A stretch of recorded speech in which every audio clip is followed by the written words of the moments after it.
नमस्कार, हमारे YouTube channel LNB electrical में आप सभी का स्वागत है।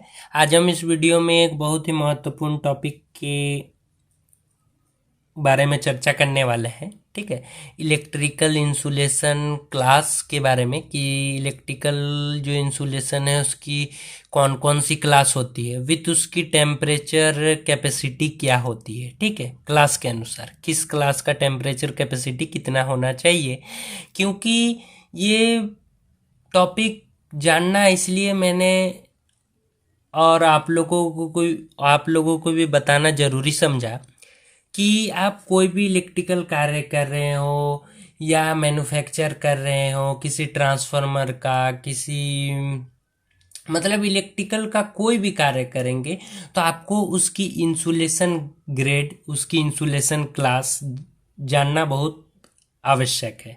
और ये भी जानना आवश्यक है कि किस क्लास का इंसुलेशन कितने डिग्री तक, ठीक है, उसकी उसकी मैक्सिमम टेम्परेचर कैपेसिटी कितनी है, ठीक है, वो जानना बहुत ज़रूरी है। तो आज उसी पर हम चर्चा करेंगे। तो इस वीडियो का टॉपिक जो होगा, इस वीडियो में मैं आपको बताऊंगा इलेक्ट्रिकल इंसुलेशन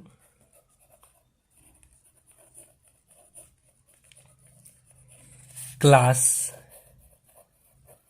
ठीक है, इलेक्ट्रिकल इंसुलेशन क्लास क्या है कि कौन सा क्लास होता है विथ टेम्परेचर कैपेसिटी।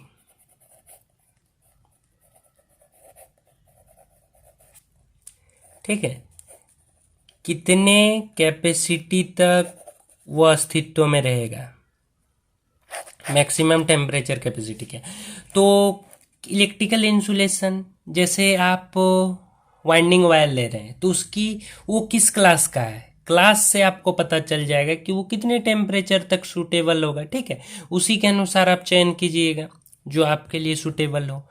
आप वाइंडिंग पे लेयर पेपर का इस्तेमाल करेंगे तो वो भी क्लास के अनुसार किस क्लास का हमें इस्तेमाल करना है कि मैक्सिमम टेम्परेचर कैपेसिटी उसकी कितनी होनी चाहिए, कितनी है। ठीक है, तो सबसे पहला एक क्लास होता है, इधर हम क्लास लिखेंगे कौन कौन सा क्लास होता है। ठीक है, कौन कौन सा कैटेगरी होता है इंसुलेशन ग्रेड का, और इधर हम टेम्परेचर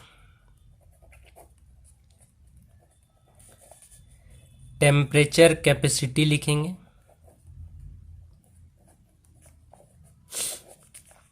कैपेसिटी मैक्सिमम हम लिखेंगे, मैक्सिमम में। ठीक है, याद रखिएगा मैक्सिमम में लिखेंगे टेम्परेचर कैपेसिटी, और डिग्री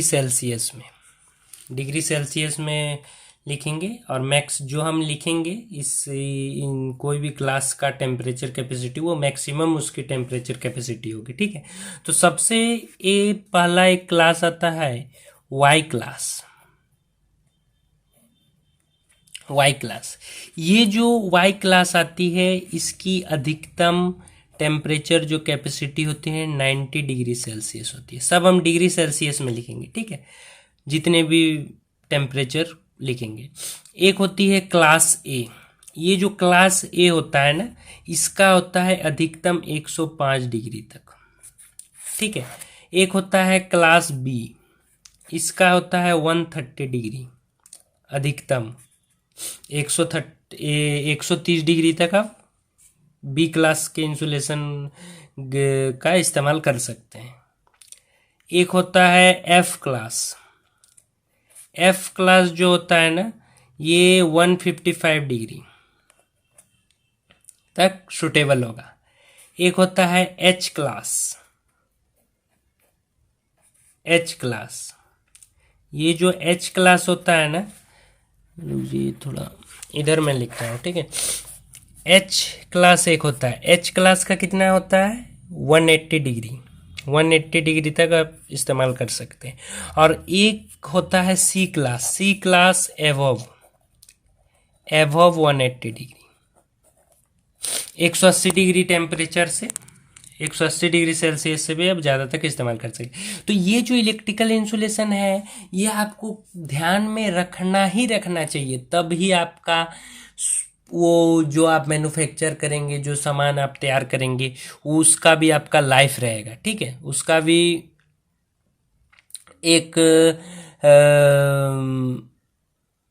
सीमा रहेगा कि वो उतना दिन तक उतना टेम्परेचर तक सूट होगा। तो सूटेबल होने के लिए क्या करना होगा, हमें proper electrical insulation grade electrical proper insulation class का उपयोग करना होगा।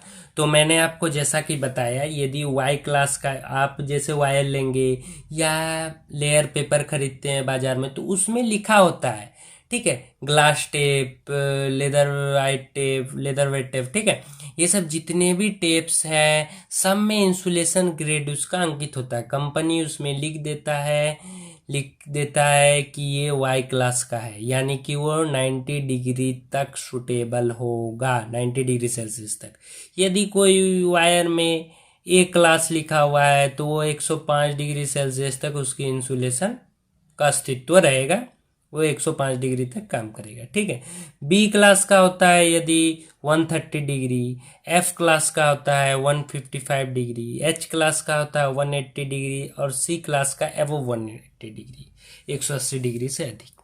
तो मैं आशा करता हूं कि आप हमारे इस वीडियो को फुल वॉच किए होंगे और अच्छी तरीके से समझ गए होंगे। यदि अभी भी आपको कहीं दिक्कत हो रही है इस टॉपिक से जुड़ी तो कृपया कमेंट करें।